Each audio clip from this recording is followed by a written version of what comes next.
What's going on, guys? We got an absolutely crazy video for you. We have some Met Gala drama, crazy UFO footage, and more mysterious and strange clips coming your way.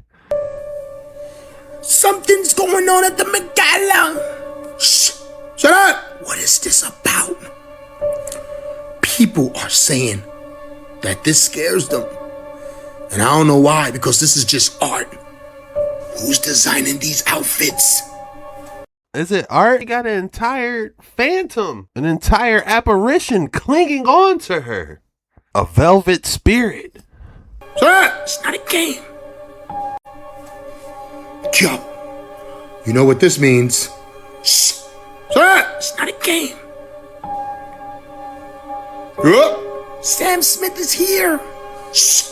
Sir, it's not a game out here, guys. Something is going on at the Met Gala. Get ready. It's not a game. Who's that on top of Jordan Roth? Huh? What is that on top of Jordan Roth? Because people are scared. I mean, these outfits are fantastic. Sir! But this one right here, whose hand is that? Huh? Whose hand is that right here? Because her hand is right there. Yo, I don't know what's going on over there, guys. But I think it's about to go down. Like, this is about to be the best Met Gala ever. This is what people are saying. I wouldn't know. And I don't believe it. Shh. Shut. I'm just playing around, guys. Entertainment purposes only. Shout out to all these amazing people at the Met Gala. This outfit is official. I ain't never seen nothing like this before. I don't know, guys. Let me know what you think about this. Shh. I'm out. There's something going on at the Met. No, that's amazing art everyone's doing. Great job. This definitely isn't giving Hunger Game vibes. I only see you with one eye. And then slaps it shut like I'm done with you. The Met Gala 2026. These celebrities basically laughing in our faces. Real talk. They basically like, yeah, the Epstein files drop. And what? We got money. They just gonna turn a blind eye to it anyway. They still gonna worship and praise us. These Met Galas be looking real Hunger Game-ish. Well, I'm tripping. And y'all know what the rich people did to the poor people in the Hunger Games, right? These ain't just movies, these warnings. I mean, just look how the mannequin look. She basically telling you she got demons with her. And what do they always have the Met Gala? New York. Look pretty familiar? It's not fashion, it's mockery. And guess who the joke on? Why is she looking like that? I'm trying to figure out the emphasis on the jawline. Was that a new pose I don't know about? These are people in their comments and stuff talking about how good they look, liking their post, sharing it, making them even richer. And until y'all wake up and break them chains, our minds gonna forever be enslaved. And yes, that's the Statue of Liberty, by the way. I mean, how easy is it to decode what she's actually doing here? She's got a $sign for glasses. Basically, she's saying, I don't see you guys, I see the money. Now, enough about the Hunger Games. Check this out. They done spotted over 5 to 10 different UFOs in Australia. Look at that! There's two more behind her. Two more at the back. Oh, look at that! Two more at the back. Look at that! They're gonna have a... Power up! Oh my god! Yeah! Oh, Look at that! wow. Thank you! Oh, look at that! Beautiful! Thank you! Look at the two there. hi guys! Yeah! Hey, but what about this one above us? It's beautiful too. Oh yeah, this one over here! Oh, look at that! Right above us, how beautiful's that? Thanks, guys. Oh, great! Hey, Peter, on the left, is there structure between those? We're at 5 UFOs so far. No, there's nothing, they're in formation. We're still here. They're We're going just through in the the right line here. out. Yep. Oh my god, no, I saw a line of light between the two of them. Yeah, They're closing together. yeah. But look at this guy. Oh my gosh, he's beautiful. They're gone. Wow. Wow, look at how pretty that is. I love how they glide. And I love how Australians talk, man. They sound just like an episode of Bluey. so cool. Yeah, it's good to see through that, isn't it? That's just got a weird light around it I saw for a second. Oh, that is so pretty. Like it was part of it. There's a flash up there. Yeah, I was just going to say there was a flash. Straight up. It's flashed. And again. Oh, and again, yeah. There's two more behind her. Two more at the back. Oh, look at Speaking about military and UFOs, check this out. Look at what the military caught on camera with this infrared lens. That there it's see the object that's almost in that little reticle that there it's basically, I just want to point out to you in the video that black is hot on thermal, and so it's set for white is cooler. So I just wanted to kind of point that out to you for a second. There's an aircraft down there on the runway. That was a FedEx plane that we looked at. Here's the object now. He's zoomed in on whatever this object is as it's coming around. I'll talk about they're doing a circle. There's a lot of points around the screen here that I'll just mention, but right there you've got a situation where we're going by some cattle, and we use the cattle to be able to determine the temperature of the object, by the way. So anyway, the object is moving around. It's got some sort of like effect around it that we're picking up on as well. It was generally about 3 to 5 feet in diameter, because at one point right here, you're going to see it coming up to a supermarket that's in the background, and it actually goes behind a telephone pole. But right now it's coming across what looks like the runway. Then you kind of see it as it's approaching that supermarket that I was mentioning. There's a supermarket. It comes down and there's a telephone pole that goes behind, and then it starts to go behind some trees. So it's getting lower in its altitude. It looks like the speed is very consistent on this. It's slowing a little bit, but I mean, yeah, it doesn't look like a bird. It doesn't look like, somebody had said maybe it was a couple of Chinese lanterns that were tied together. It doesn't look like those. Yeah. I'll talk about the speculation of that stuff later, but then it gets down to a point where it's starting to get down near the water line, and that's almost about where it came in, by the way.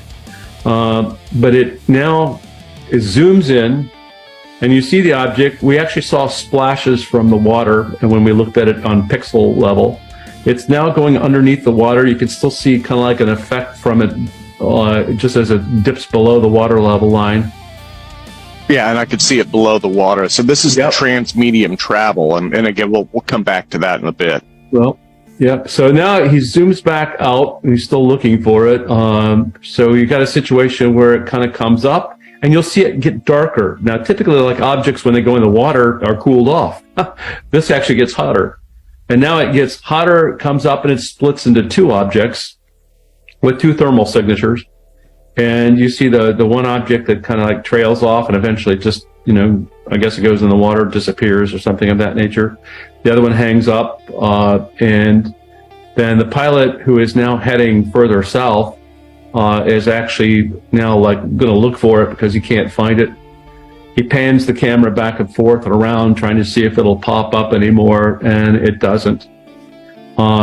And so then you notice that aircraft that was being held because the control tower said, hang on, we got an object, is now finally taking off late, by the way.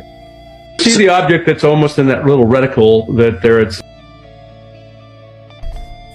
How fascinating was this, guys? This had to be some of the best UFO footage I've ever seen. And how it split when it got into the water and got hotter. Extremely interesting. Drop your thoughts in the comments below. It didn't look too big either. And how it went underwater, man, I love this stuff. If you enjoy this stuff too, be sure to hit that like and subscribe button out. It helps the channel out, helps the algorithm out, and get these videos in front of the right people. Thank you.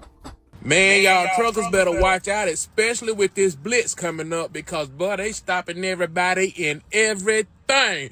They popping out of an ice cream truck.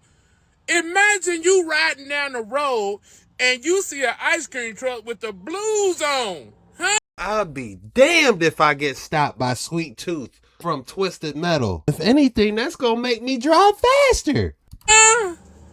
Are you gonna stop? Are you gonna stop? I'm thinking this is Gucci Mane or something. Like, what in the world? Is this a promo for something? Man, y'all. Sweet Tooth, man.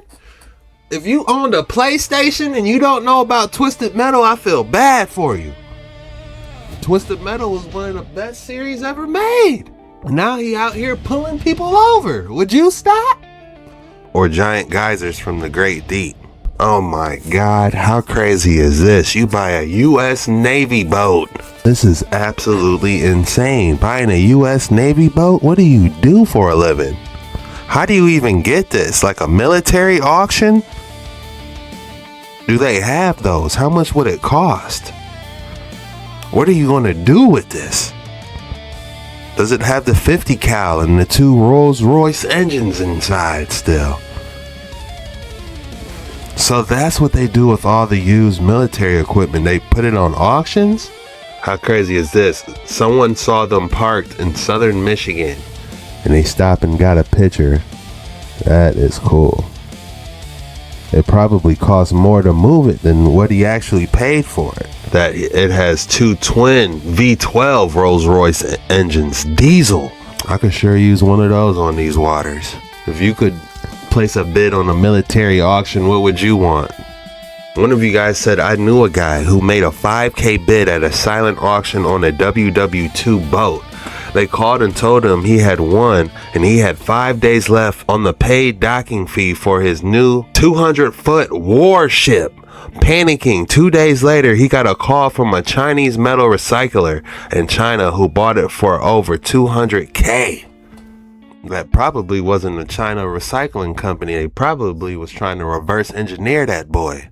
At first, people thought this boat was sinking.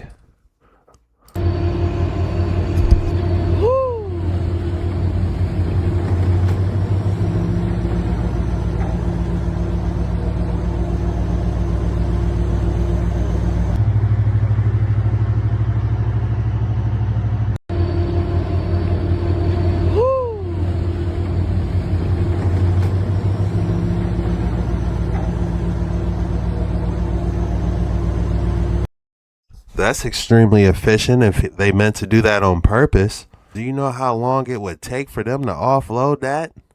With a crane, piece by piece? The captain said, hold my carbonated beverage. There are over 200 craters on Earth supposedly made by meteors. But what if they're not? Look at them. Massive holes in the ground. But many show no clear entry path, no long skid marks, no directional damage, just perfectly circular impact points, almost like something came straight down. Now think about this. In the Book of Enoch, it describes hundreds of beings cast down to Earth, not drifting, not landing, falling. And the number mentioned is around 200, the same number as many of these craters. And across cultures, you hear similar stories, balls of fire in the sky, gods descending, flames striking the earth. So what if those stories are describing the same event? Because when you connect the patterns, it starts to look less like random impacts and more like something intentional. But then there are the stories that make even less sense. Why do so many of them look almost identical?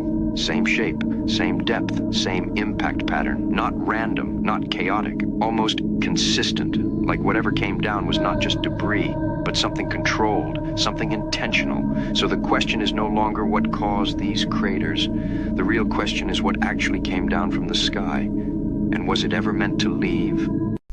Or if you want to take this a little bit deeper, type in geysers and compare geysers to craters, these giant impact craters, and tell me what you think. Either these are fallen angel landing spots. This video is for anybody that's actually filming and documenting UFOs. This is important.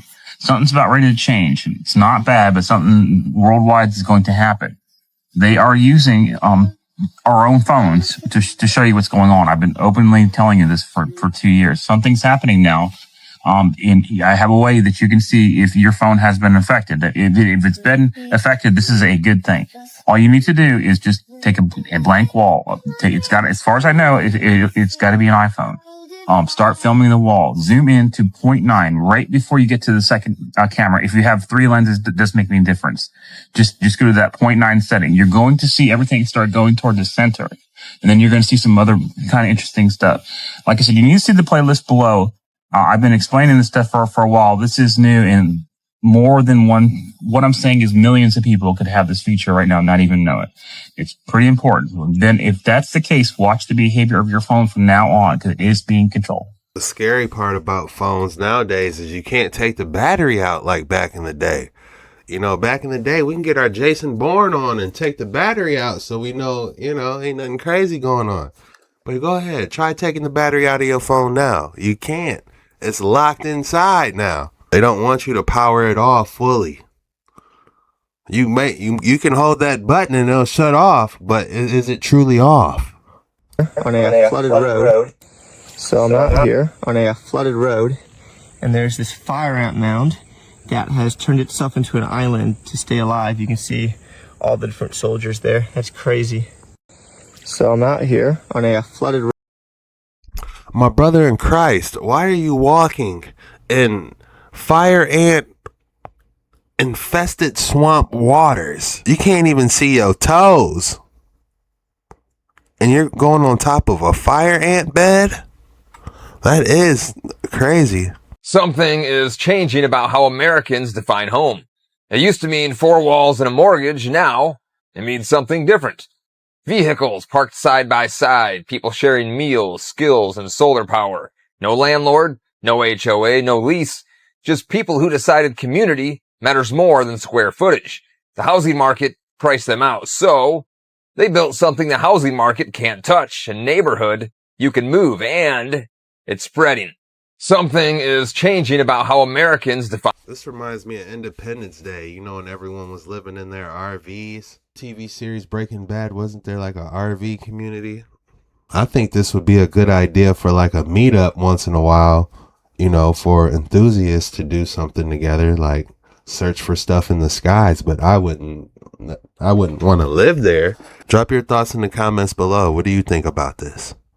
Would you live here? Whether you believe these are real or faked actually does not matter at all. There is a much bigger problem with crop circles. Whoever is designing these has a geometric knowledge that is so deep it requires a multidisciplinary analysis from multiple fields of science to decode these things.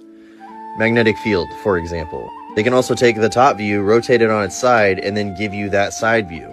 They can show you what a bar magnet's magnetic field looks like, but you gotta know that this is a four-poled bar magnet to actually decode this. They've shown magnetic components like this motor and stator. They've taken very complex 3D geometry and flattened it down into a 2D representation of it. Some of them are even ancient spiritual concepts like the geometry of space-time, the geometry of consciousness, or the flower of life. At Stonehenge, they were able to execute a perfect Julia set fractal. Some show detailed celestial events like the lunar calendar and an 18-year lunar eclipse cycle. Is it just me, or we haven't really heard too much about crop circles in a while? It's almost like they don't even talk about them anymore. Molecular geometry of vitamin A. Easy work. Correct perspective and ternary code for CERN. Easy work. This one's a quantum particle mapped from 8 dimensions down to 2 dimensions. Now, these guys really got me into this. Now, these may look deceptively simple, but you don't just draw this shape. They're describing physics concepts from something called sympathetic vibratory physics. It is very specialized knowledge you really have to dig for. Think like test.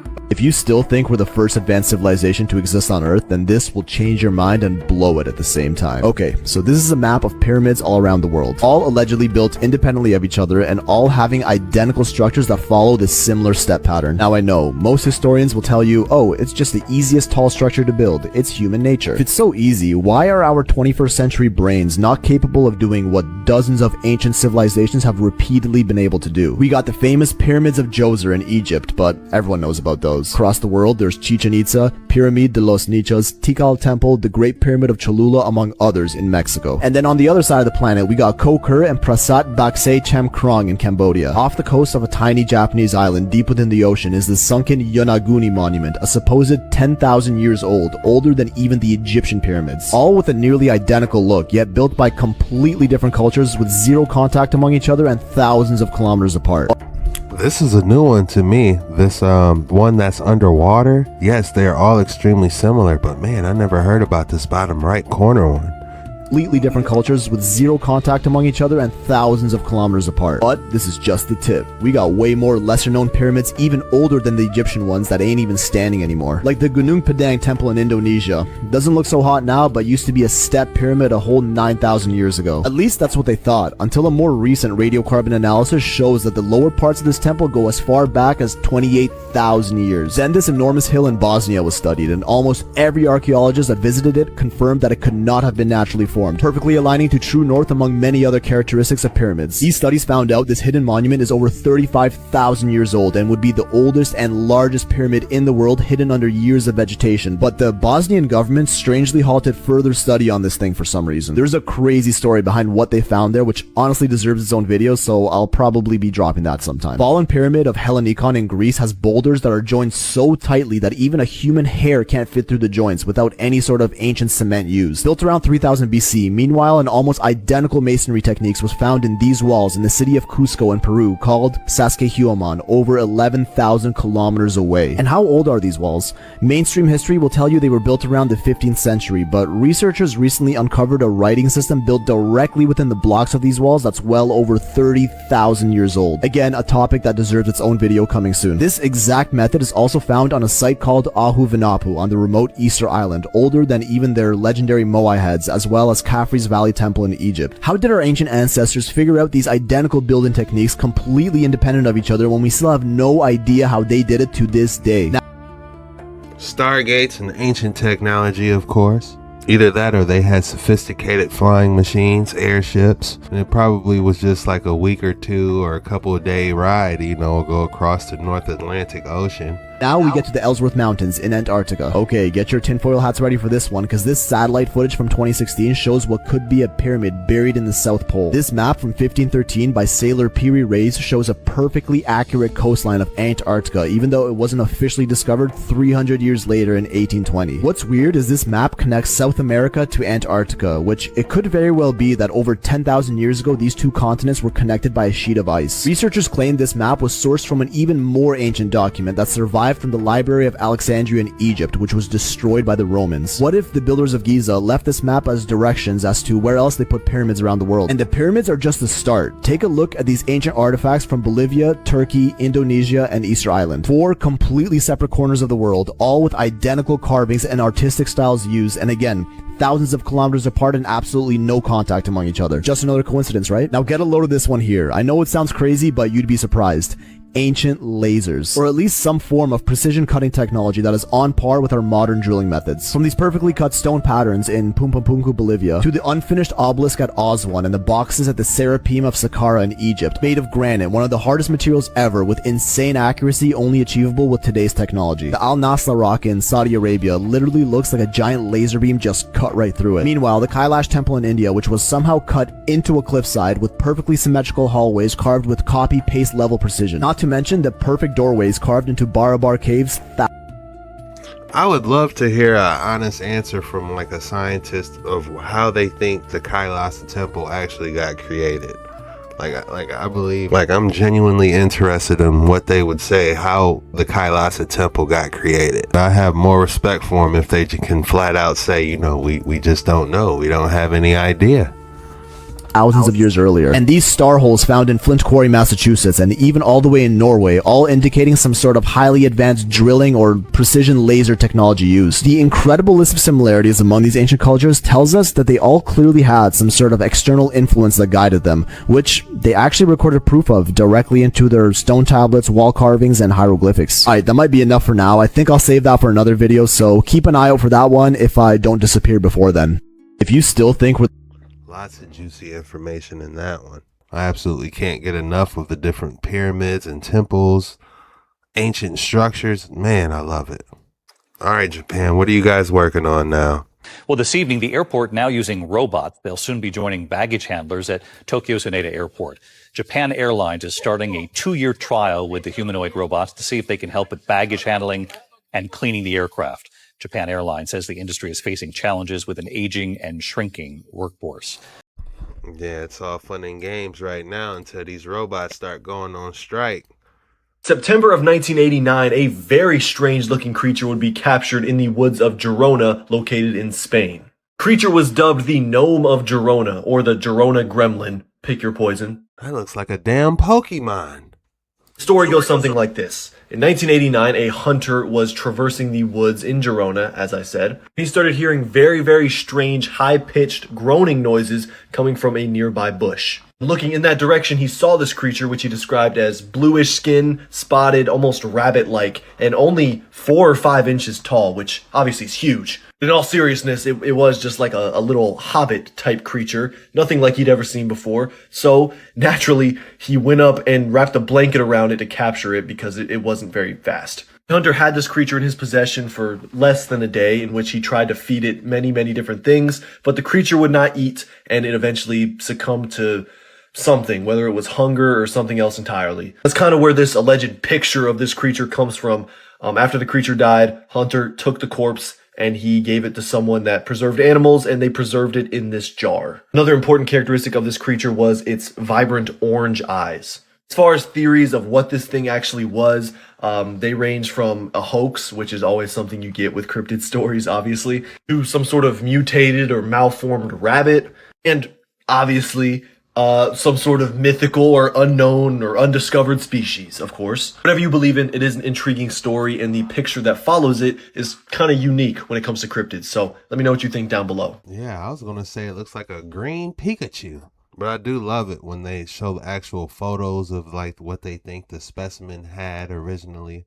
Kind of giving me Lamb of Tartaria vibes, or the Lamb of Tartary. That's another deep dive if you haven't heard about that one. How new rap music sounds when you're grown with bills and responsibilities. I'm chilling in the hood with the gangsters, drinking liquor, hanging out, don't care about nothing in the world, acting crazy and silly, I don't care no more. I do this and that, and that's all right. Hang with my boys and the pretty girls, go to bar, clubs, hang out, get drunk, then next day sleep it off. I'm chilling. The next day, sleep it off. Don't care about nothing in the world. That is terrible. If you thought I wasn't going to hit you with another excellent specimen of the day, think again. All right, you guys see it. A green fluorite encased in sugar quartz. Look at the formation on this is truly exquisite. I'm going to have to rate this a 9.4. And I'm going to call this the Crystal Eagle. 9.4 Crystal Eagle, guys. I want you to rate it and give me your name in the comments below. That's all we have for today's video. The code word is strange. See you tomorrow.